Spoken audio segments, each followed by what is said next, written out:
Hello everyone. हमारा पिछला वाला जो था राजपूत वाला था टॉपिक।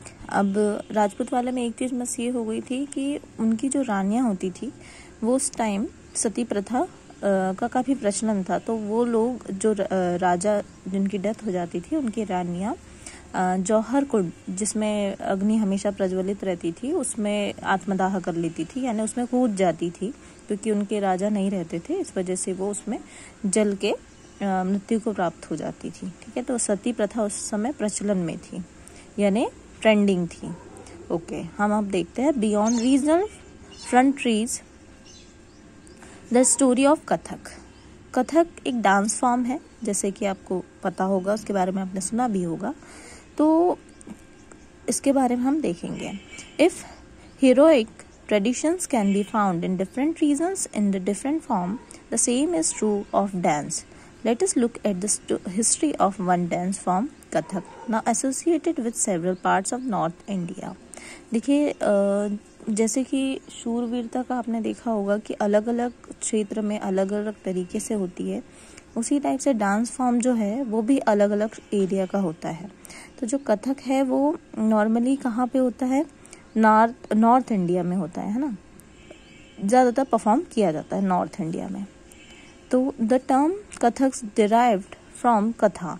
अब ये वर्ड कहाँ से आया है? ये कथा से आया है।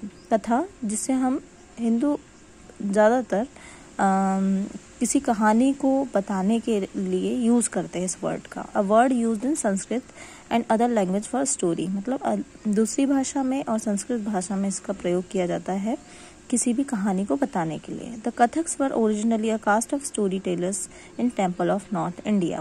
जो नॉर्थ इंडिया है वहाँ पे नॉर्मली मंदिरों में जो कहानी बताने वाली एक जाति होती थी उसे कहा गया है Kathak.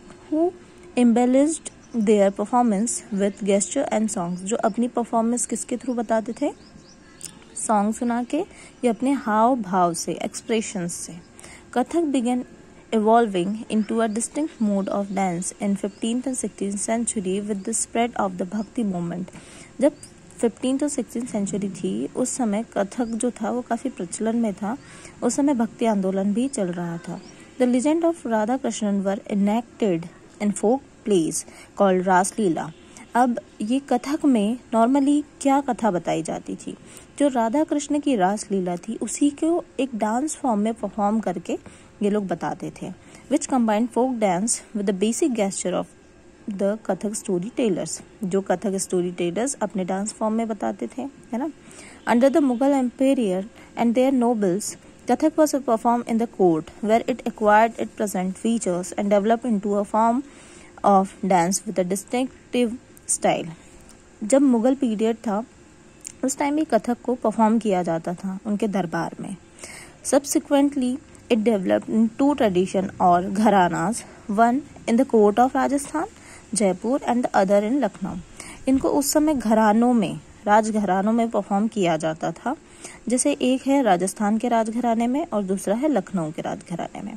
Under the patronage of Wajid Ali Shah, the last nawab of Awadh, it grew into a major art form.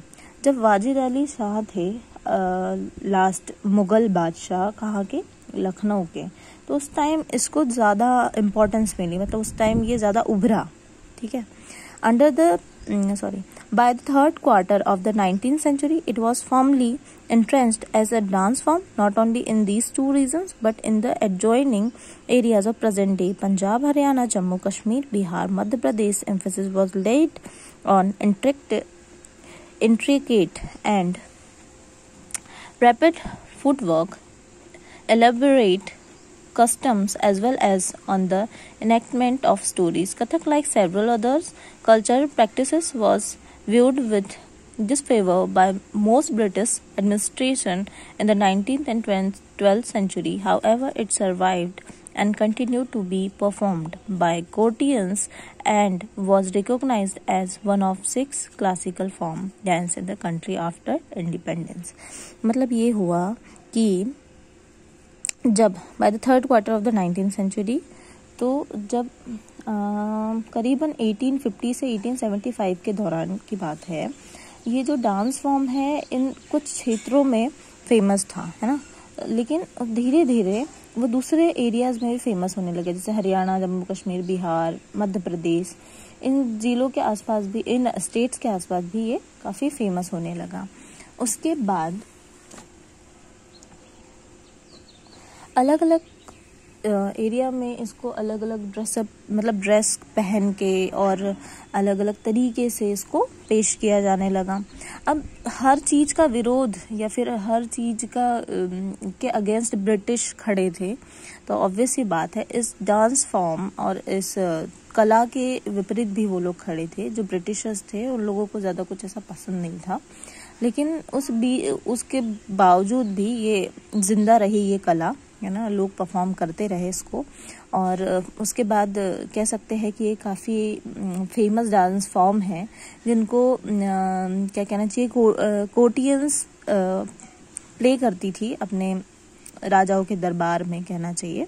और इसको, कथक को 6th क्लासिकल फॉर्म में भी डाला गया है ना। इसे शास्त्रीय नृत्य रूप जो होता है उसमें भी इसको इंक्लूड किया गया है। ओके, अब क्लासिकल डांसेस। अब देखिए क्लासिकल डांस को हम कैसे समझ सकते हैं, क्या ये धर्म से जुड़ा होता है या फिर कोई एक पर्टिकुलर एक नियमों से जुड़ा हुआ एक डांस फॉर्म है ना। क्लासिकल डांस फॉर्म होता क्या है, बेसिकली एक वे होता है जिसमें आप कोई चीज़ रिप्रेजेंट कर रहे हो, किसी स्किल से जुड़ा होता है वो, ठीक है। तो कुछ क्लासिकल डांस फॉर्म है, जैसे भरतनाट्यम जो तमिलनाडु का है, कथकली, देखिए कथक अलग है जो नॉर्थ इंडिया का है, एक कथकली है जो केरला का है, उड़ीसी है जो उड़ीसा का है, कुचिपुड़ी आंध्र प्रदेश, मणिपुरी मणिपुर, है ना। तो कथकली का याद रखिएगा, कथक अलग है नॉर्थ इंडिया का, कथकली जो है वो केरला का है, भरतनाट्यम तमिलनाडु, उड़ीसी उड़ीसा, कुचिपुड़ी आंध्र प्रदेश और मणिपुरी मणिपुर, ठीक है। आज का इतना टॉपिक है अपना। नेक्स्ट टॉपिक रहेगा हमारा पेंटिंग फॉर पैट्रॉन्स। ओके।